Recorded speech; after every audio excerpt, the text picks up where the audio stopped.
Welcome to another episode of the Tower 26B Race Radio Podcast. I'm Joe Mitsky here once again with Coach Gerry Rodriguez. Gerry, tell me how rusty you are. It's been a couple months since we've done a podcast.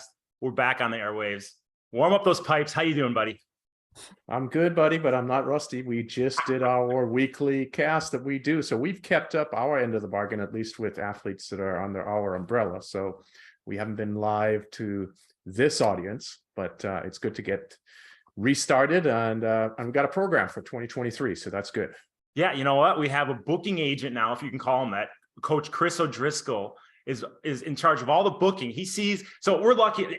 Emily, how you doing? Coach Emily Cox is on with us as well. Emily, hey, everybody. You before I get on to Coach Chris O'Driscoll with Tower 26 is out of control in the people he wants to bring on the podcast. He's at Indian Wells a couple of weeks ago, and he was lucky enough to run into these two. The power couple of triathlon, if you will, Eric Lagerstrom and Paula Findlay are with us today because Coach Chris O'Driscoll saw him on course. He said, hey, Paula was actually running at mile 11. He said, you have to come on the podcast. And he saw Eric at mile 10. You have to come on the podcast. Both of them agreed on course, and they're here with us today. Guys, how you doing? I don't know if I agreed while I was racing, but Eric, I guess I just do what Eric tells me. I sort of, he was like kind of attached to me and following me around, trying to get me to agree to this. And I was like, yeah, we'll do it. We'll find, like, I got to take a picture as she comes running by. And, we say yes to stuff like that sometimes. And like 1 out of 10 actually comes through. And within minutes, I had an email in my inbox. And so here we are. Oh yeah, he was texting me during the race. He was talking to you on because you were over there cheering on the champion, and he was these guys, they're coming on, they're going to be amazing. I've been speaking to him for hours, but he is like a little puppy dog. He'll just bite your ankles until you say yes. So he's fantastic. You guys got an A+ recruiter there. Yeah. So thanks for agreeing to come on. We look forward to getting into you guys. You have a very interesting background. You have a very interesting life you're leading right now. Emily, you're neighbors with these guys. You guys you're Bendites, or what do you call each other? I don't know. Bendonians? Oregonians. Dog lovers. Now, Gerry, here's the thing. All three of these guys, all they talk about together, they don't talk about triathlon. They talk about bird dogs is what I hear. Am I right? Bird dogs and coffee. Yes. Nothing else. So we got to make sure we keep this on the straight and narrow and gear it towards what we want to talk about as opposed to what these three Bendonians want to talk about. How are we going to do that, Gerry? Well, I'm sure you will, Jim. You're the man who owns the mic, so Emily, we'll keep it rolling. Emily, yeah. I'll let you say one thing about dogs. Go ahead.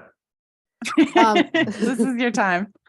This is my time to shine. Well, as Eric would agree, I think if you have a bird dog, it is a lifestyle. It is like no joke. And Jim, I will equate it. Madeline is a toddler. Imagine having a toddler. You probably know this, that just follows you around all day and is like, hey, look at this. Hey, let's do this. Let's do that. Let's do this. That's what having a bird dog is all the time. Yeah. Or like, we did something 5 minutes ago. It doesn't matter. Let's do it. Let's do it again. Yeah. Yeah. I actually did. So we're streaming on Facebook Live on our Tower 26 triathlon and swimming page. But I did see your dog roaming around the back. So if he wants to come on and say something, he's more than welcome. But you guys run the podcast and the YouTube channel, That Triathlon Life. Is that correct?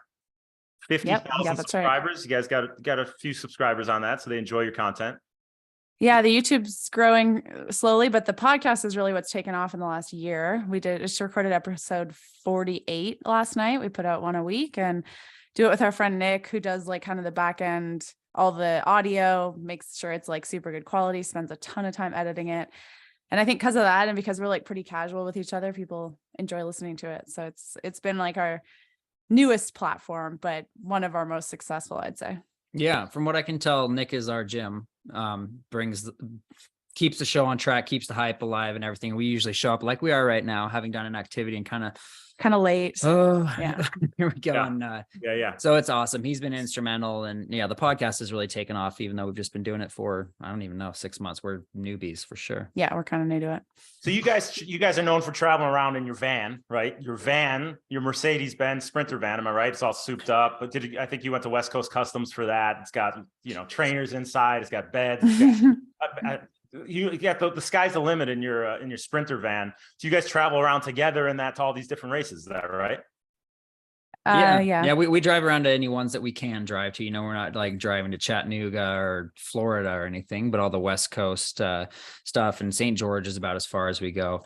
Our current van actually is not a Mercedes-Benz. It's a van that we got 5 years ago or something, and I built it out myself over the course of a couple years. But we are currently in the process of upgrading that, so very exciting.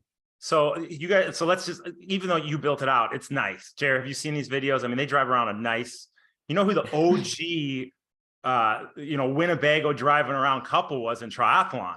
Heather and Trevor Wertel. Yes. They used to drive around. It was like, because we live in Southern California, I drive down PCH when I go to practice, the swim practice, and you get these sun-bleached camper vans that these guys have been living in since 1964. That's what Heather and Trevor used to run around in. So they used to go to every race. You talk about grit. I mean, these guys I think they were driving around on 4 spares. So when you guys are living the life driving around in this beautiful Sprinter van. So let's just say you're coming from a good spot. You're ready to race when you get there. Whereas these guys got there and they were pushing it for the last 50 miles. We're pretty lucky. I mean, I think sprinters just have a stigma about them, but the Wertels actually their unit, whatever it was back in the day, it was fairly nice. They got it used. They were the huge mentors for me personally, as we were triathlon squad teammates and like 2 people I look up to more than anyone in the sport. But yeah, they made a go at it, and we're doing that before van life didn't exist. It was like people lived in vans. That's what it was. And but I remember people referring to it as Werteling, because they were fully straight up living in that thing.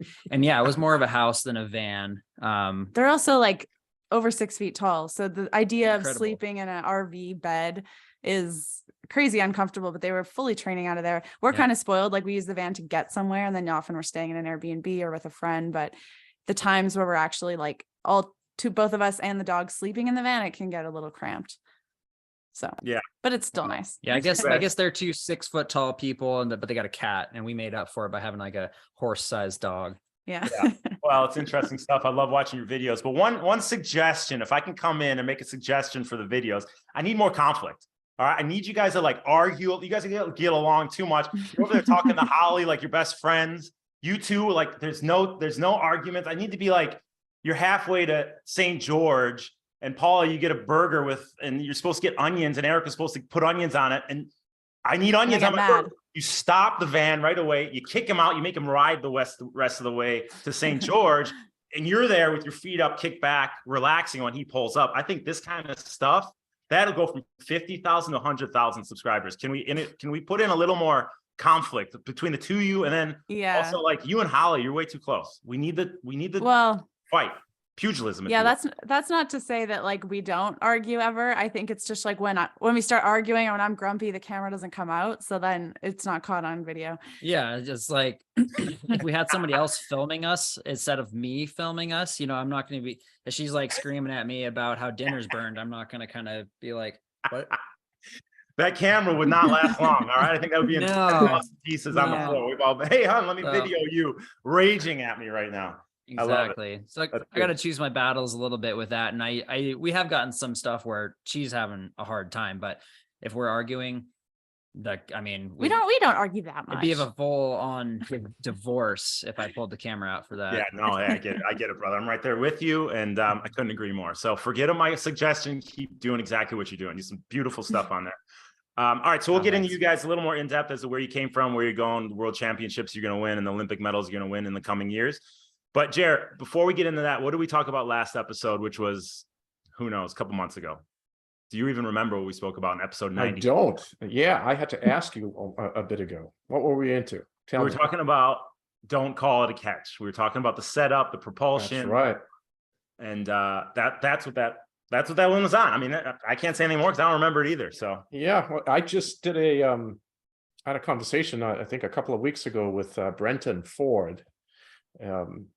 Because we're going to be putting together jointly a series of instructional videos, and we were talking about that. That was the topic of discussion. The catch. What the heck does that mean? What the heck does that mean? It's a word that Paula knows. It's a word Emily knows. Eric knows because swimming is your thing. But outside of swimming, catch a ball. What the heck does that word belong in the swimming vocabulary? It doesn't. So. So if you That's want some good so info, go back and listen to episode 94. Otherwise, we can get into that with these guys. I'm sure they have their take because Emily tells me they love swimming.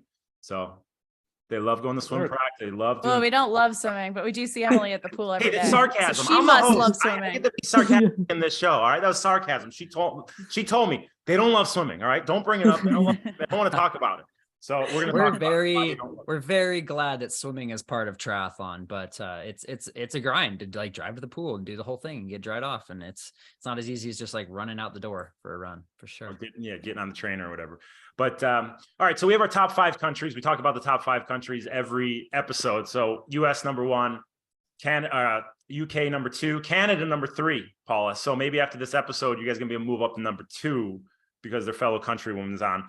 Australia number 4, Philippines number 5, number 6 country. No idea. You guys would never guess what country is number 6 on our listening list. Martinique. Is that even a country? I don't even know. Is that a country? It's in France. Oh. Who knows? No, Martinique that's number is in 6. That's Caribbean, right?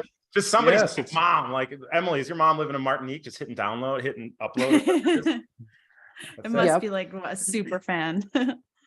Could be. You guys get a lot of super fans. A lot of people, Chamois Sniffier from French Canada. Think about it. That's your I don't know. I don't know. We have kind of an interesting thing going because we have the weekly videos and have for several years. I don't know if super fan's the right thing, but definitely people come up to at races and they feel like they're our friends. Like they've known us forever and they know everything that's going on. And they'll just walk up and like, hey, is Flynn's foot feeling better? And you're like, Yep. I'm at high. Like and you're a year behind because his paw's been better for like 8 months, Like, current. That's the weirdest thing. And they come up and just like continue a conversation with you. And you're like, do I know you? Exactly. Where do I come from? Yeah. Well, It's not a bad thing. I mean, we No, ask for it because we right. share literally everything. So it's our fault. Except for It's your our argument. fault. Except our Yeah. Except for your arguments. I would say like less than fans. It kind of feels more like just this like really big extended family almost or something. People, it's like a nice connection. So. Okay. Well, that's good. That's good to hear. But I know exactly where you come from, and I got stalkers outside the house right now. So you're gonna have to get security. Get It's another rough life, 50,000. man. It's tough, man. I'm telling you. All right. So last episode, we also said we're gonna start doing swim video analysis with one individual per episode. So we'll do that later on. But we do have a video queued up that we'll break down later on in the episode. But first, I want to get into these guys. Like I said, they have the YouTube channel That Triathlon Life.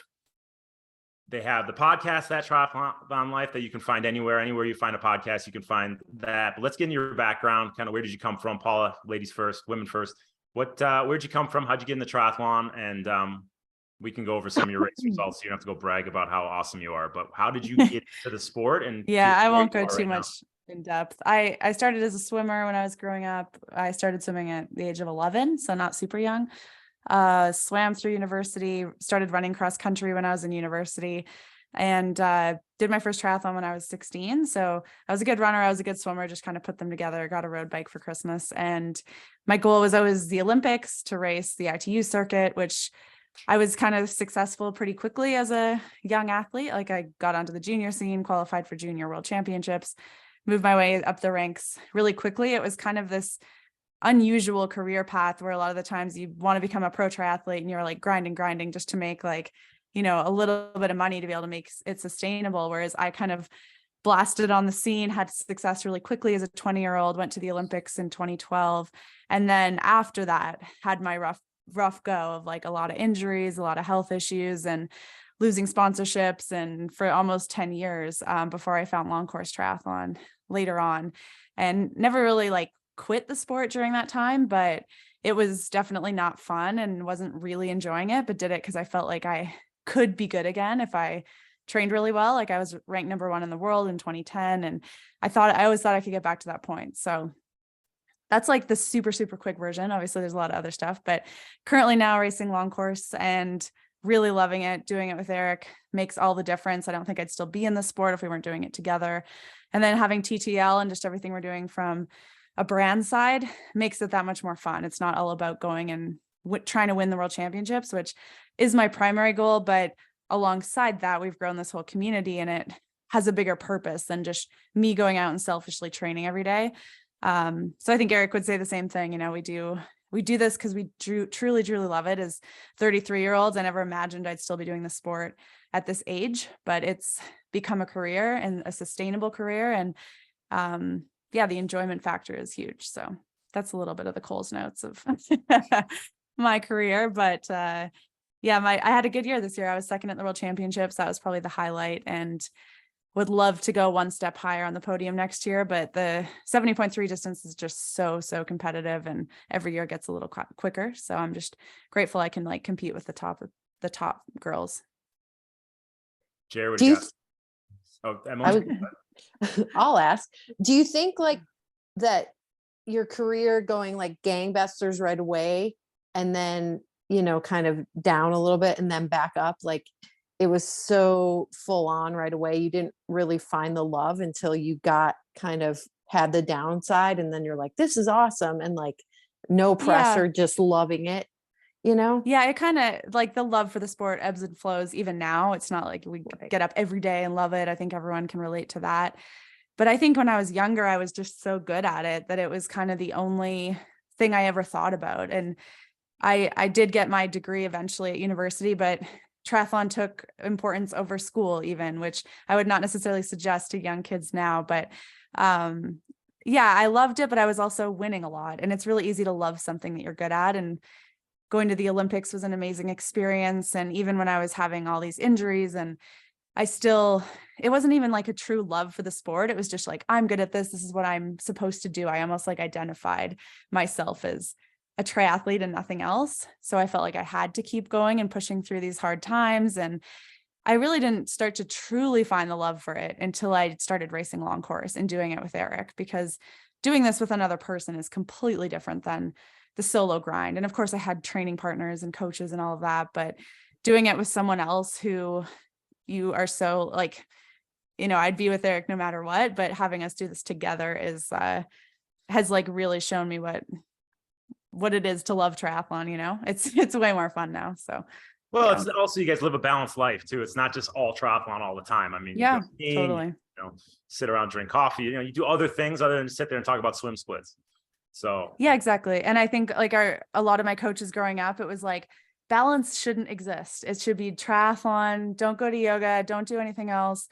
Okay, go to school, but that's it. Like just focus on triathlon. And in your 30s, you can't make that your only thing. You have to have some balance. And I think that's why I've been able to bounce back with the success this year, is because I've been able to find this happy place where triathlon's my main focus. I'm training really well, but also, like you said, we go skiing and we have a dog and we have a home base here. And there's so much other things. TTL is a huge one that give me, purpose and interests elsewhere as well. So it's important.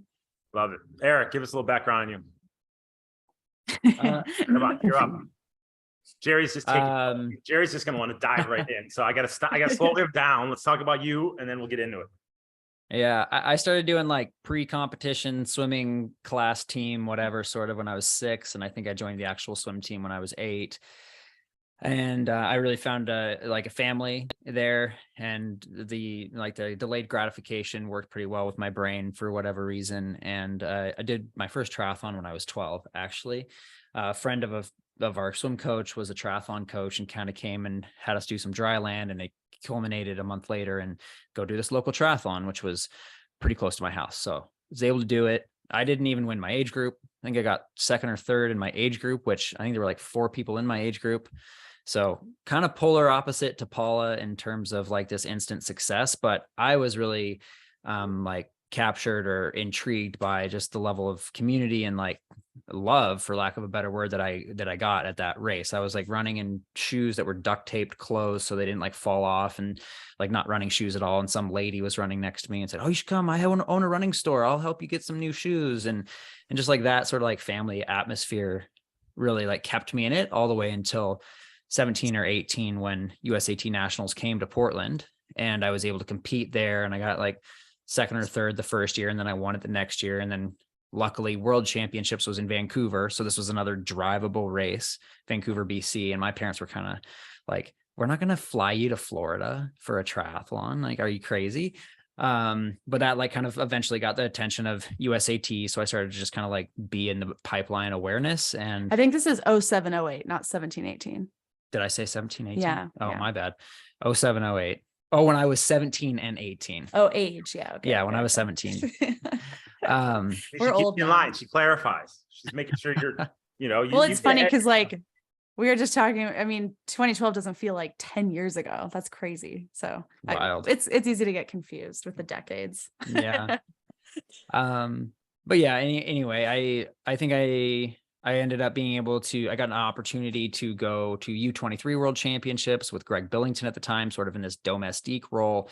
And that really kind of launched me into being a professional athlete. And I moved to San Diego and joined Paulo Sousa's triathlon squad. And prior to that, I had worked in a triathlon shop for like 3 years to save up money. And I just like fully jumped off the deep end and went for it. And luckily I swam before I sank. Was it the Athlete Lounge? Yeah, Yeah. exactly. Bordeaux. Yeah, Where's that guy? What happened That's to right. Bordeaux? Huh. I don't think I ever met you. Boudreaux, he's doing watches now. I know he started Yeah. that when I was buddies with him, and last Yeah. time I talked to him, that was a long time ago. But it was a nice little shop Yeah. they had over there. Bag. It was. So Yeah, I owe a lot to those guys. They really kind of gave me some support in those early years when like sponsorship was not at all a thing, and yeah, I luckily didn't have to run up any credit card debt or anything. funny enough, that's when I was training with those guys. I'm sure I must have hung out with you and trained with you at some time when I was down there, because that was about that time. Yeah.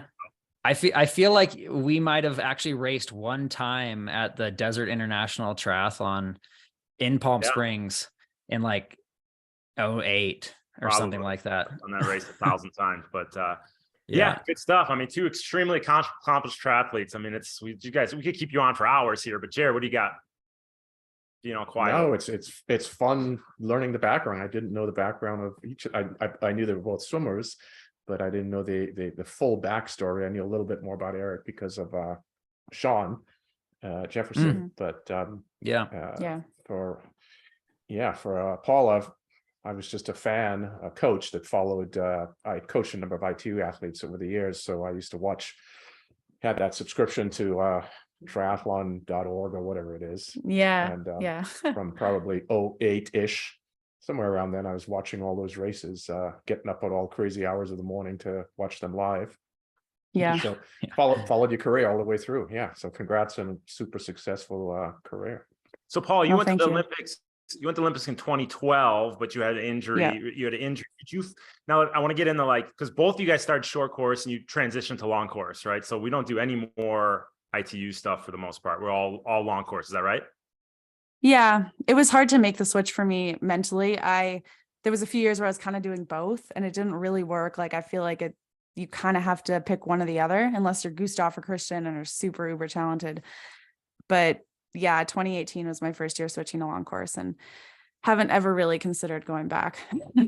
Eric, I think solely. Yeah, we both really love like the style of racing of ITU and feel like that's the most exciting and kind of like peak cool thing that our sport has to offer. But the lifestyle, we just like we said, being over 30 now and kind of having this feeling of like wanting to become adults and have triathlon be our job, not just a full like triathlon training camp 365 days a year, that you have to be such the pointy end of everything and training in a squad to really make ITU racing realistic. And then you're on the road for like, 150 days of the year at least. It's also like so dependent on federations. Like I was relying on Triathlon Canada to select me to teams that were discretionary and appealing things. And it was so unenjoyable and trying to fight for my spot on teams where I thought I deserved a spot. It was just like super messy. And as soon as I got out of that system, I was way happier. And it's allowed us to have the freedom and flexibility to choose our own race schedules. And now we're like have sponsors and make more money at this than we ever used to. But if you want to chase the Olympic dream, that's the only pathway is the federation stuff. But it's so refreshing to separate from that. So regarding the training, the actual training you did at short courses versus long course, yeah. What's the major difference in how you had to change up your focus? I think we were both probably already doing pretty much the maximum amount of volume that we could do, like training with Paulo anyway. We did lots and lots of volume, running like 65, 70 miles a week and just biking a ton and swimming 30K a week. It was really more of like, we needed to switch over from doing 10 times 2-minute hill repeats to like 3 by 10 minutes and a 45-minute tempo thing, and these longer tempo runs, and much less swimming. I mean, I wouldn't say much less swimming. Like we do, which is less emphasis on swimming. Our coach Paulo coaches mostly ITU athletes. We're his only long course athletes. So I think we get a lot of his swim program, and he coaches like Summer Rappaport, Taylor Spivey, some of the top ITU swimmers. So he's a good swim coach, and there's not really a secret to it. It's a lot of like boring, fast, hard reps of things and not a ton of variety. But like Eric said, I think a lot of the training for ITU these days transfers over super well to long course and PTO distance. And that's why you see some of these athletes jumping over and having success. The biggest difference is obviously switching from a road bike to a TT bike and putting more time on that. And yeah, that's what we've had to focus on the last 4 years. Bike volume and just like strength to be able to sustain that power for longer. Yeah. Do I say it every workout, Emily? Do we say it every workout that we shall coach these guys? Strength. Get the strength and resilience in. Emily, what do you got? You're bouncing. You want to speak right there. What do you want to say? No, I allow you to speak. Go ahead, Emily. I was just going to say, like, I think that we saw, like, someone like Flora Duffy, like she came over to, and did Worlds 70.3. And like, she's clearly an amazing athlete, amazing cyclist, but you could see like on that time trial bike, she wasn't completely comfortable. And I think that's going to take some time. I mean, it's just time, right? Like she just needs to do it more and she'll be fine. Like clearly she has the engine, but like the next week she went off to Bermuda and just like, destroyed the race. So Flora's technical ability is crazy above anyone else. And I think also because she's so new to long course, she maybe raced that race a little conservatively. Like she doesn't know what it's like to run a 21K off the bike. And obviously the TT position is much different. It took me years personally to get to a comfortable spot on the TT bike, and you can always make improvements. So even this year, we're going to go back to the wind tunnel and try to get faster, but it's all about aerodynamics now and getting as fast as you possibly can. And that's not what ITU athletes focus on. So I think you're right. It's definitely just time on it and learning about it for sure.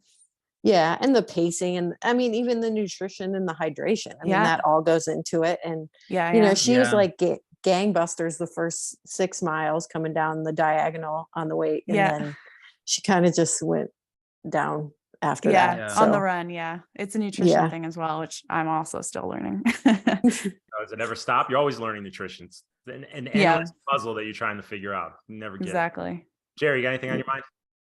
Yeah, I'm actually interested in, you made the statement that you weren't able to make a living as ITU athletes, so not so much. And now you're able to be more financially secure. Why don't you tell us a little bit about that? I guess I shouldn't say we weren't making a living. It was like getting by. Until you, like in my opinion, until you crack kind of into the top 10 of the ITU World Championship series and the rankings, and you're kind of getting top 10s consistently, for the most part, your federation is paying your bills, at least for USA and Canada. Like they're getting you to the races. So you're not like going backwards, but it's very, very challenging to save anything for retirement or just have any sort of a safety cushion or anything, unless you, like, the most money that I made while we were doing ITU racing is when I went to the Island House or when I went to Alcatraz or St. Anthony's, all these non-draft Olympic races that allowed me to like put away $6,000 every once in a while I was just like having my rent covered and having my travel covered and making no prize money at ITU. And sponsors, in like, at least in North America, like you're not riding a TT bike, and a lot of American like triathlon fans just don't quite relate to ITU. So it's not like this huge, they're doing the same thing I'm doing, so I'm going to get that bike and those wheels. And it's not quite a slam dunk like it is for 70.3 and Ironman. Yeah. And then totally.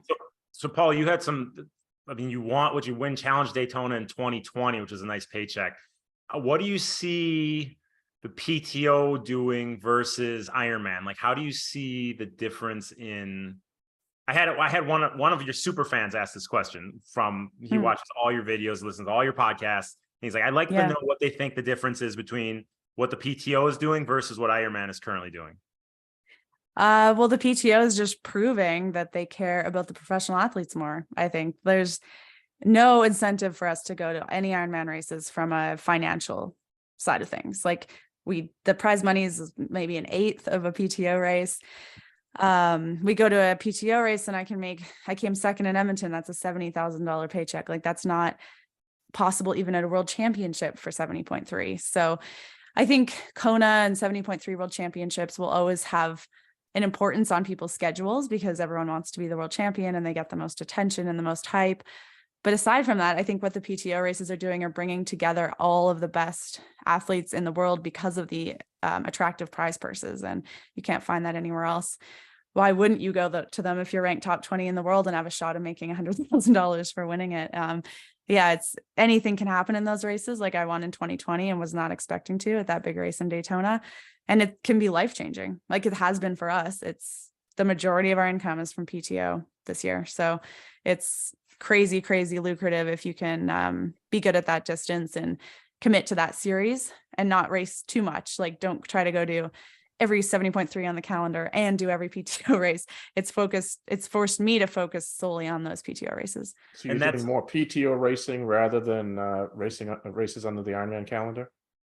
Yeah, I mean, part of the reason I went to Indian Wells was to get a qualifying slot for Worlds next year. So I don't have to do any 70.3s before Worlds because the PTO races, like I said, are just so important to perform well at from a financial side that why would you go to Oceanside to win $5,000 when you can go to the PTO race and win 100? It doesn't make sense. But well, it's been worth it for you guys because when Eric when I wrote talking to Eric, he's like, "Do you want us broadcasting from the east wing or the west wing of our house?" So obviously, it's guys, you know? Yeah. Okay, we're not that rich, but where in the mansion should we be broadcasting from? So no. I don't want to come across as like spoiled millionaires, but never. Would a Canadian ever come across as spoiled? Come on, never.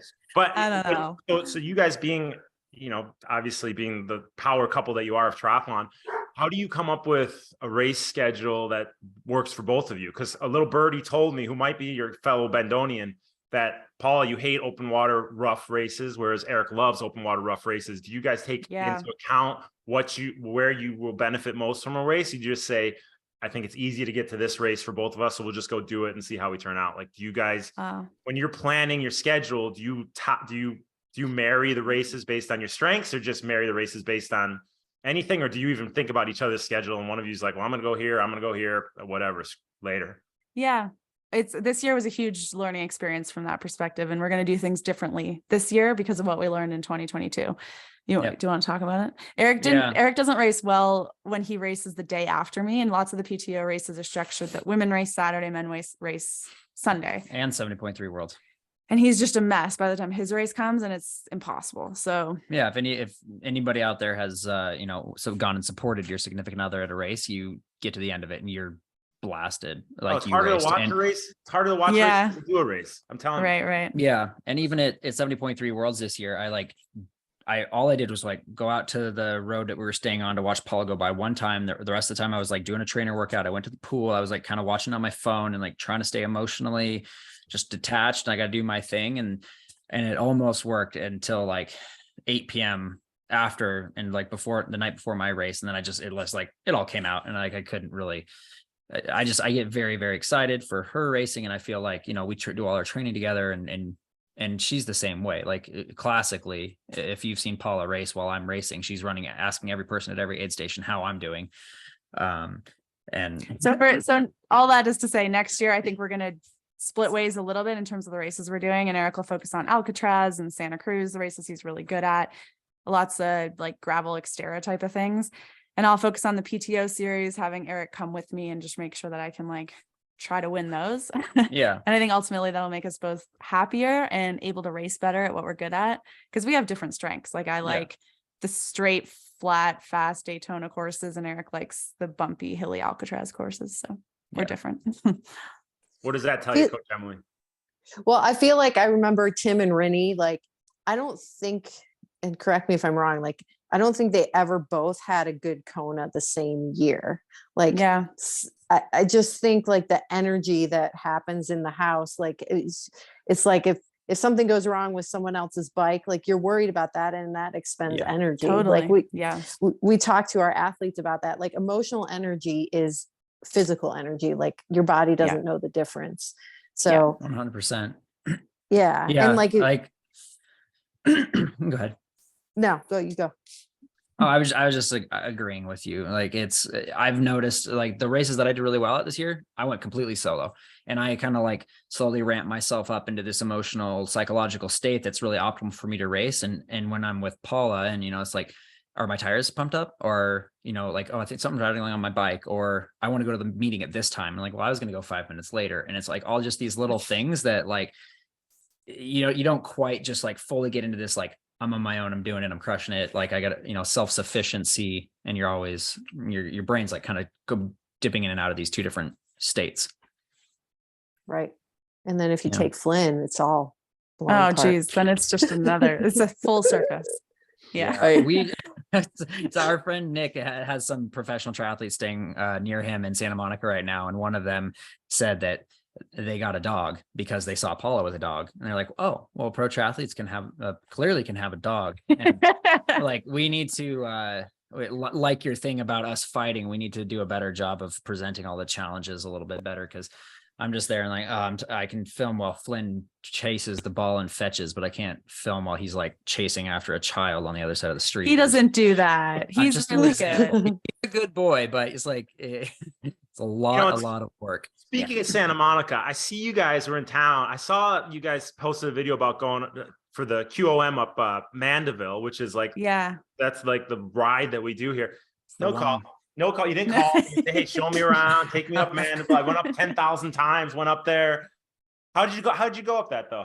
How did you go up Mandeville on our local Santa Monica climb? How did I go there? How'd it go? Well, did you get the QOM? I didn't quite get it because it was like insanely headwind, and Nick was like, it's never windy on Mandeville Canyon, and we show up there to get it, and Eric kind of led me out because the girl that has it, Isabel King, had a full-on lead out train. Like she worked with guys the whole way up, so I'm like, okay, it's fair for me to sit on Eric for 5 minutes and then what, we're gonna have her on and she's gonna rebut this, so just so you know, we're gonna start conflict. That's fine. That's fine. Strava has the proof. So I think I rode 300 watts for 17 minutes or 16 minutes, and I missed it by 30 seconds. So I think with a better wind situation, I should be able to get it. And I wanted to go back after Indian Wells to try, but it was too close to after the race. But my plan actually is to do the Mandeville climb, get the QOM, and then do that Little Bitches climb or something. Have you heard of that?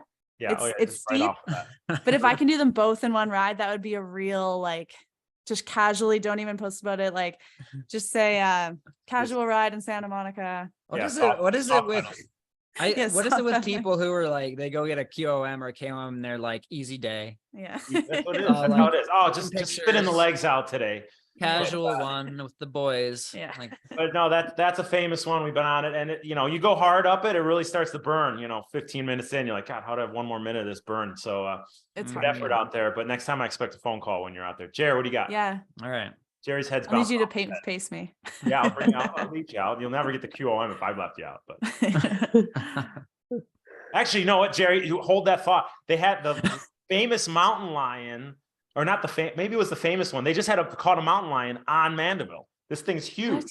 Yeah, he's running around in broad daylight. He's on Mandeville. Yeah, backs right up to those Santa Monica mountains. They're just huge. So much space there. That'll get you moving if that thing's chasing after you, because they just saw him. They have video of him out there. So that's cool. Wow. Next time you'll see, it's a huge guy. I mean, it's not just like a little. I mean, this is a big mountain lion.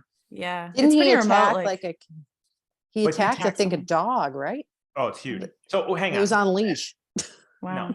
So that was a coyote with a kid. But hey, so Gerry, did you see her eyes light up and the motivation she got when she said, I got to get Isabel King's QOM? And I think that's what makes these guys what they are. I mean, that's what makes successful athletes what they are, is because you have this intrinsic motivation just to be the best no matter what. And you saw when you spoke about Izzy King getting the QOM, I saw your face just changed. You all of a sudden went from, hi, nice, I'm a Canadian, I have these, I'm well-mannered, to I will go crush her next time and I won't even say anything. Did you see that? Well, I think I have this, I don't know why I'm so attached to Strava and QOMs. I can bring out a whole different side of me when I'm going after a QOM. It's crazy.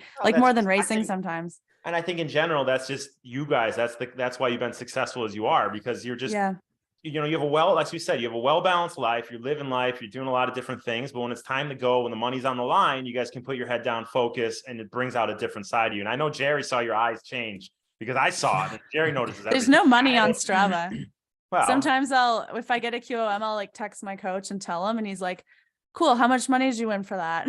you know as well as I do, it's not about the money. It's about the victory. Exactly. You know, the money comes with the victory. Yeah, I think that's the super interesting thing about that is like, yeah, we're going to the PTO races because money, blah, blah, but also they're the most competitive races of the year. It's crazy. And like, you inevitably want to go see where you stack up there. And that's super exciting. And all those people, yes, they're interested about the money, but like, I think ultimately deep down, like the Collins Cup is a great example. No money for winning, but everybody is so motivated to win because of ego and just like personal, I need to be the best. Yeah, that's true. Well, our wizard up there, Gerry, talk about that. I'm sure you can go into depth. You can go on for hours about what these guys are touching on right now. Which part? Just the intrinsic motivation, money on the line, no money on the line. They just want to be the best that they can be when that gun goes off. Well, that's professional athletes, especially at these guys' caliber. That's the fire that you can't teach. All right. That's the thing that you guys have. Every athlete at that level, that's their thing. I think it's interesting listening to Eric, well, both of you guys talk about, the little trash talking that goes on in the sense of, yeah, it's just an easy day out there, getting a new record. So today, that's what we do on social media. I mean, way back when when I first was involved in triathlon in the 80s, you didn't have social media. So you just told the other guy you're going to kick his ass. Oh, you told him that was an easy ride. I mean, I just, I rode 30 right before. And, so. Yeah. Social media's changed it. Totally. Yeah. Different way to communicate the same stuff. Exactly. Here's a question. When you raced Andy Potts at Escape from Alcatraz, like you guys were like coming down the line. I feel like he was trying to like box you out. Like, did you say anything or you're just like, no, dude, like I'm taking this one today? No, back up, Emily. Go through the detail. What happened? You picked him at the line, basically. Paint the picture. I paint pictures when I speak, right? I need you to paint a picture and tell the listener who didn't see this what you're talking about. Okay, coming down, like it's a grassy finish at Alcatraz if anybody's done it. And like, they have like those barriers on either side. And I swear to God, like Andy was like, you're coming down the grass and it's like lumpy, like you could easily fall. Like, and I have fallen. But like he was just kind of like trying to box you out. And I feel like you were just like, no, dude, that's not happening today. Like, I mean, were you guys like, were you together across Chrissy Field or did he catch you? Did you catch him? I can't remember how that all went down. So we ran out of T2 together. We rode the whole race together, and I was coming into that. I was seriously I got a +1. My girlfriend at the time had gotten into the race, and we were kind of like, hey, I'm going to stay in the same hotel room. Can I come too? Like I'd won a couple of Continental Cups that year. So I wasn't absolutely nobody, but pretty much. And I was just like, oh my gosh, Andy Potts, amazing. I'll just like watch him and see what he does, because I have no idea how to do this race. And I wasn't even sure how long the run was. Heard a lot of different stories. But we ran out of T2 together, and then I was feeling pretty good. We ran together all the way until you like drop down onto the sand. And on that downhill, Andy's got super long legs, and he just blasted it and got away. And I think at the top of the sand ladder, he had like 30 seconds on me or something like that. And then I was like running up there, like around the gun turrets or whatever. And my coach's voice popped into my head about like, do you let that old man beat you? Like, how could, I was like, no, I've come too far. I got to like, at least give this a shot. And so I ran those, like that switchbacky bike path stair thing, just recklessly. Like I was, like skiing or something. It was dangerous. But we didn't have super shoes then. So you could like run pretty hard and not break your ankle. And I hit the ground like there at Chrissy Field, and he was like 6 steps in front of me. And we ran together all the way back to that grass that you're talking about. And I was like kind of off his shoulder, and he was doing this thing where he'd like run from the right side of the trail over the left side of the trail and back to the right side of the trail. And every time he would do it, I was like running on his shoulder. And so like I would clip his foot as he was doing this thing. He'd be like, come on, man, come on, and it's like, just run straight. I don't know. You got super long legs. Like, I'm sorry. Every time I'd be like, I'm sorry. And then we got onto the grass field, and he like knew it was coming or knew how long it was or whatever, and had a little bit of a head start on me. And I was like slowly bringing him back all the way down that grass field. And then, yeah, I mean, I think he could hear me, and he started doing that. He fully ran me right into the barriers to where my elbow was scraping on the thing. And at that moment, I was just like, F no, screw you. I got just like livid and just had another gear, literally like the last 5 seconds of the race. And that's why that finish line picture, I am like the most emotional I've ever been in a race. And What year was this? this was 2015. Okay. All video evidence from the front shot that you're referring to has been destroyed.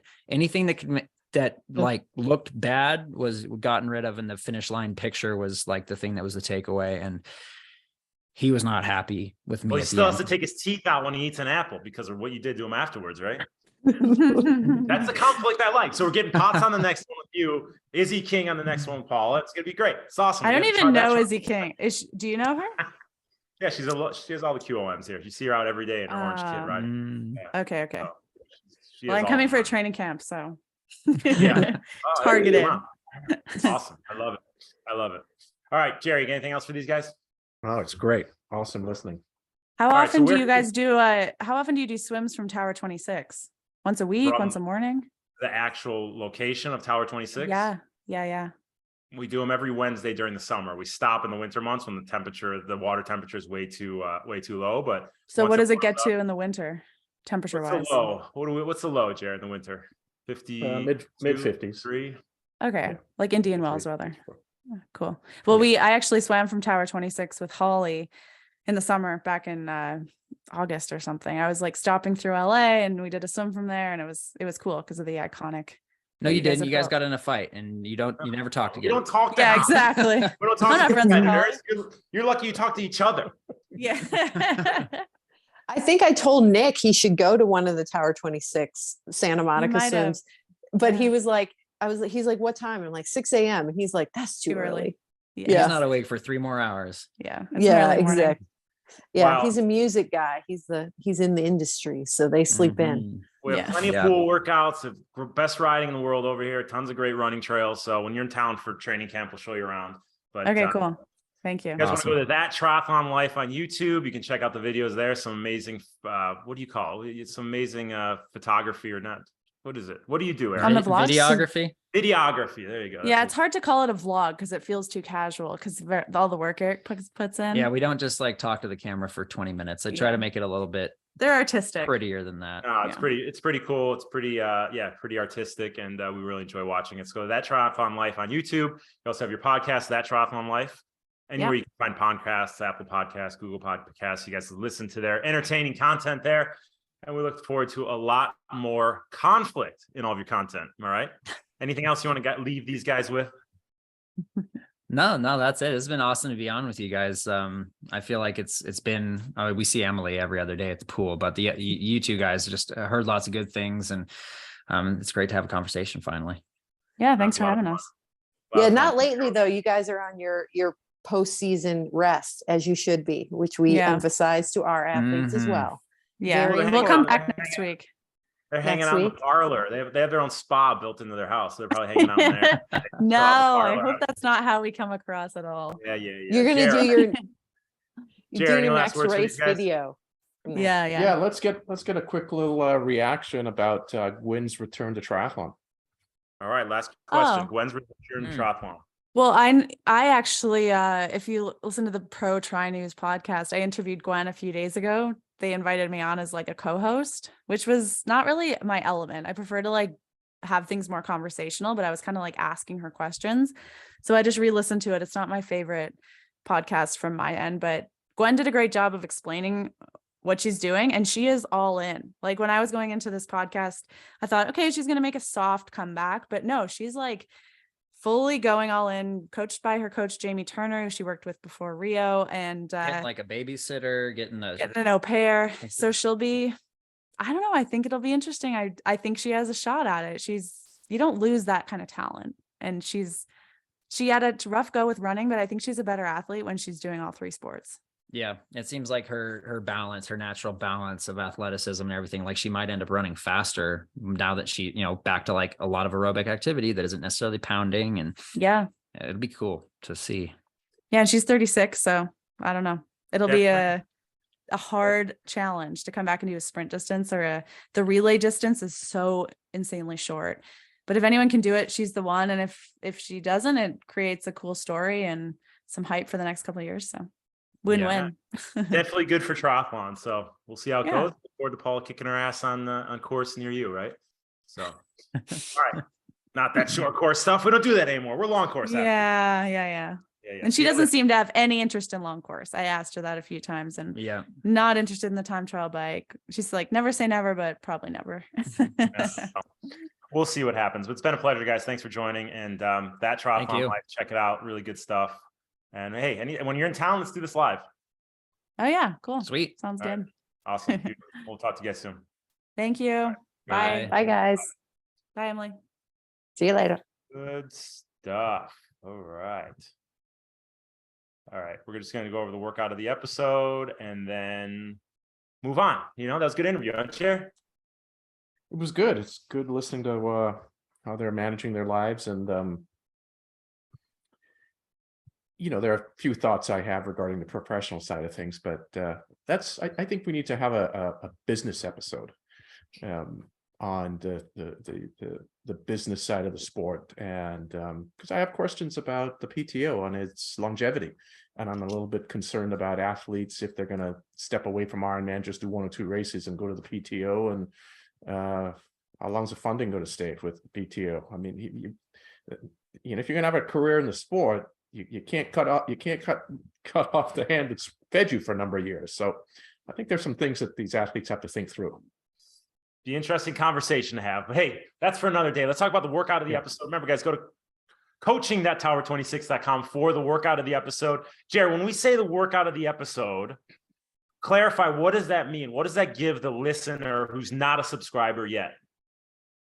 Well, we give them access, I believe, right, to the workout. They can go see the workout. We open the workout up free so they can see it. They'll see they'll see the entire workout. They wouldn't get the full audio file, and they do not see the videos that are associated with the workout, because we have a ton of instructional videos, right?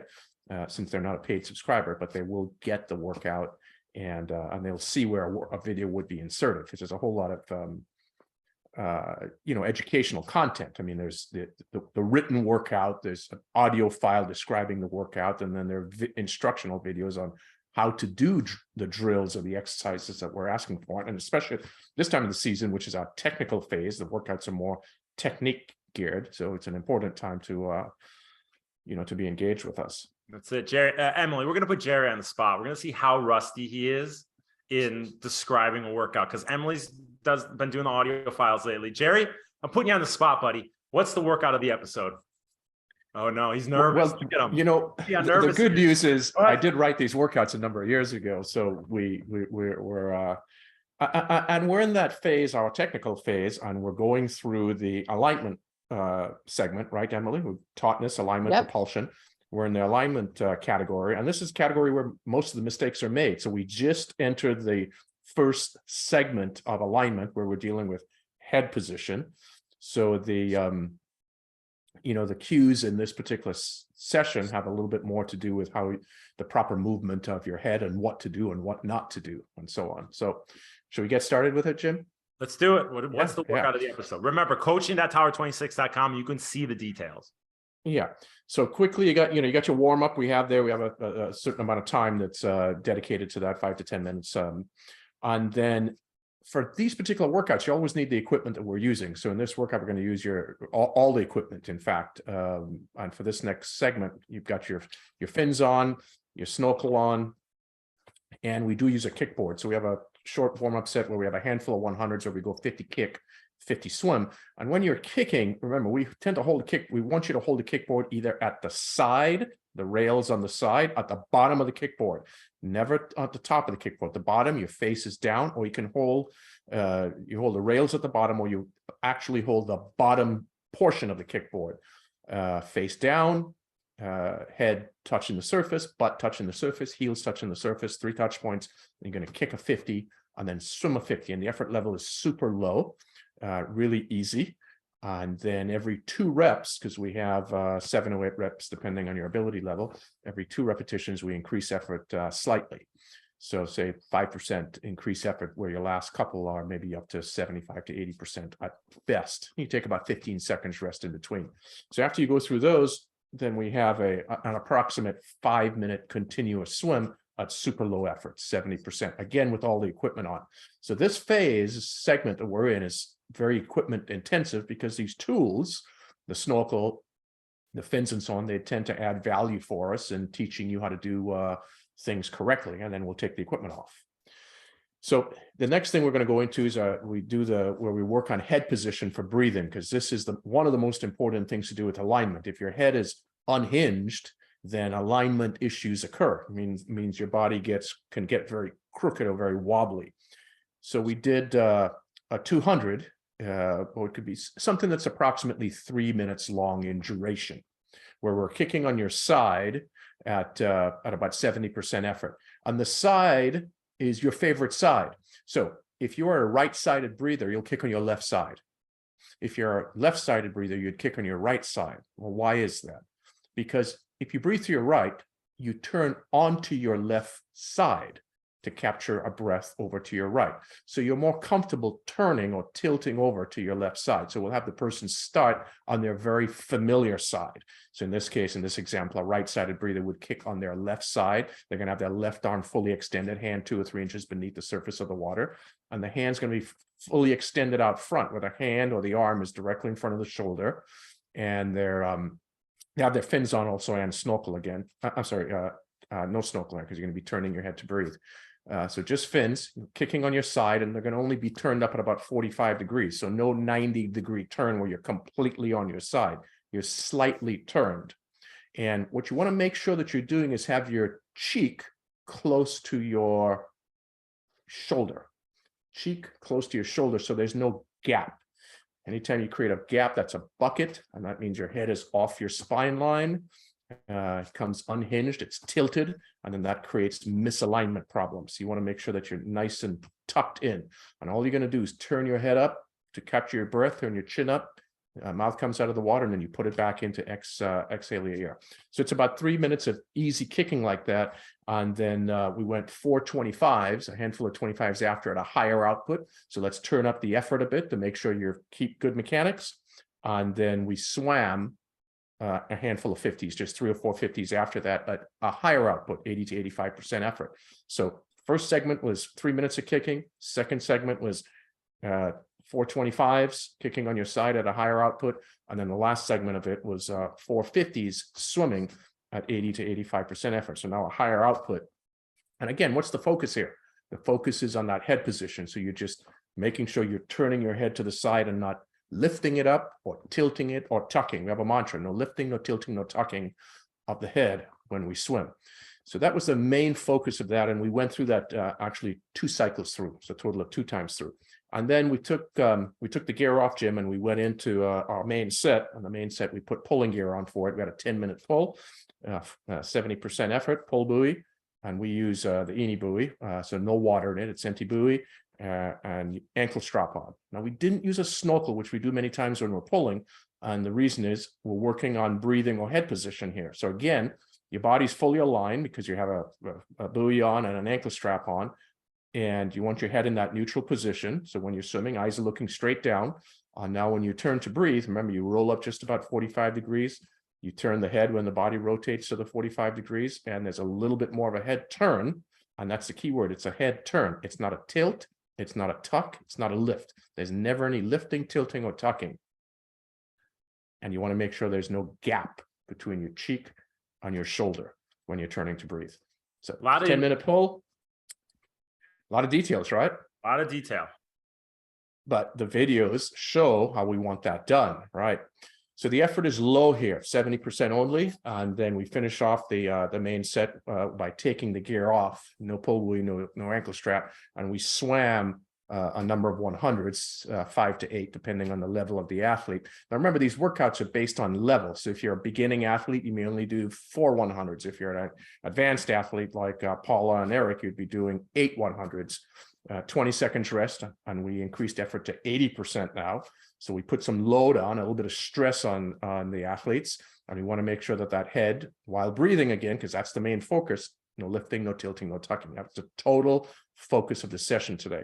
And then we wrapped up the session with a handful of 50s. So we reduced the distance now again, shorter, but we went up in effort to 85%, higher output, which is a little bit more stress on you. And let's make sure we keep that head in the correct position. So it's all about alignment, but specifically related to the head position, because once the head gets hinged off the spine line to the side, misalignment occurs. That's right. Like we said, a lot of detail. Those levels are based on your specific ability level. So don't think you just have to guess. We have it lined out. Hey, you're a level 4 swimmer, you're going to do 5 by 50. You're a level 1 swimmer, you're going to do 8 by 50. So depending on your specific level, the correct number is doled out. So go to coaching.tower26.com, check out the written workout, the videos, the audio file, all of that is included in that subscription plan. So we look forward to you joining us. So we have one question that I want to go over, and also we can do the swim video analysis. We don't have time for both. So Emily, which one do you want to do? Do you want to do the question, or do you want to do a quick video analysis of Donald? We're going to push 1-2 weeks. So which one do you want to do? Emily? Do the question. Let's do the question. All right. Oh, I Good. say let's do the video. Emily made the call. Don, we're going to push like your it. video to next week. Emily, we're going to do the question real quick because it's from Holland, from Gert from Holland. He says, hey, I have a question for the podcast.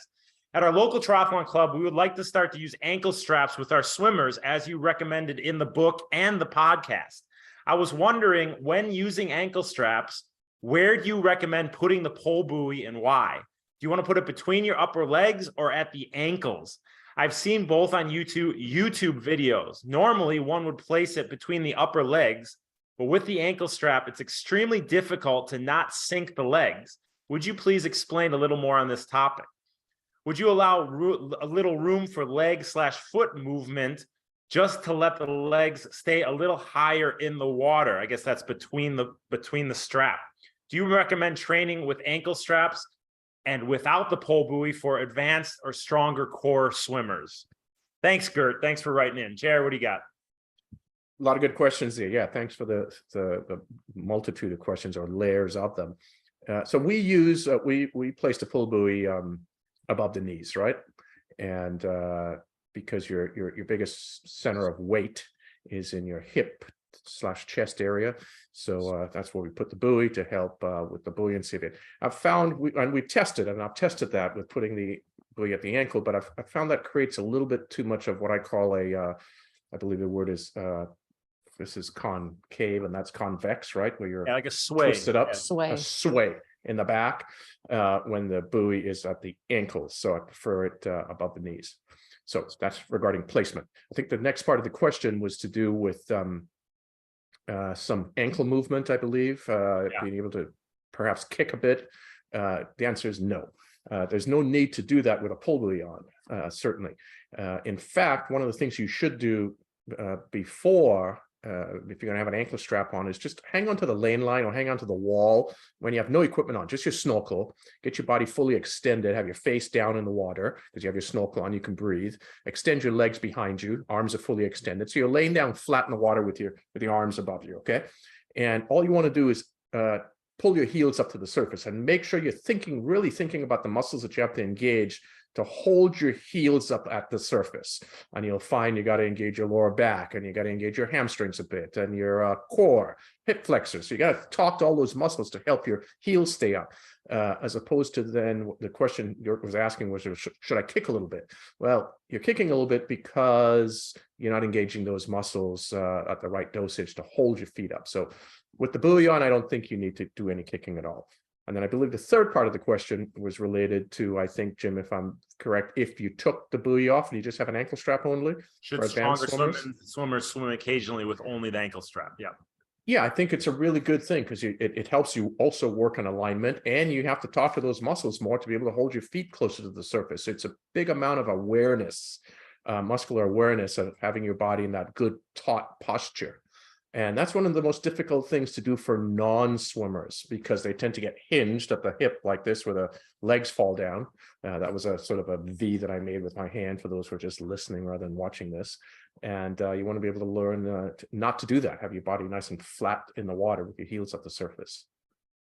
Good answer. Thanks for writing in, Gert. And we look forward to hearing more from you from Holland. So remember, write us contact@tower26.com to ask questions for the podcast. Emily, what are we going to talk about in the next podcast? See your eyes. I don't know. We got to ask O'Driscoll what we're going to talk about. Right. We got to talk to our booker.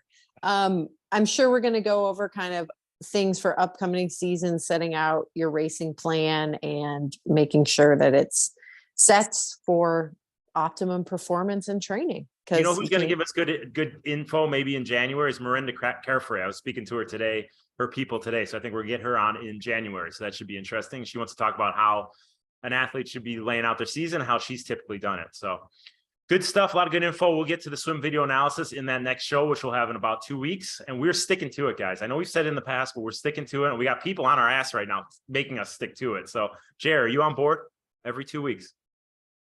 Well, clearly you have a video analysis in the queue. Do we have any others? Do we have any other video? If you want to send your videos in to get in the queue, which we're going to do every episode, those guys are talking too long. Those long course triathletes are talking too long. I got to go pick the kids up, but we'll put them in the queue. Just send them to me on Facebook Messenger. That's what I've gotten a few of them, and it works out pretty well. Just send me a video via Facebook Messenger, Jim Lubinsky. I get all of them, and we'll get those out every episode. Donald's going to be the first one, and we'll move on from there. So thanks for sending that in, Donald. It is ready to go.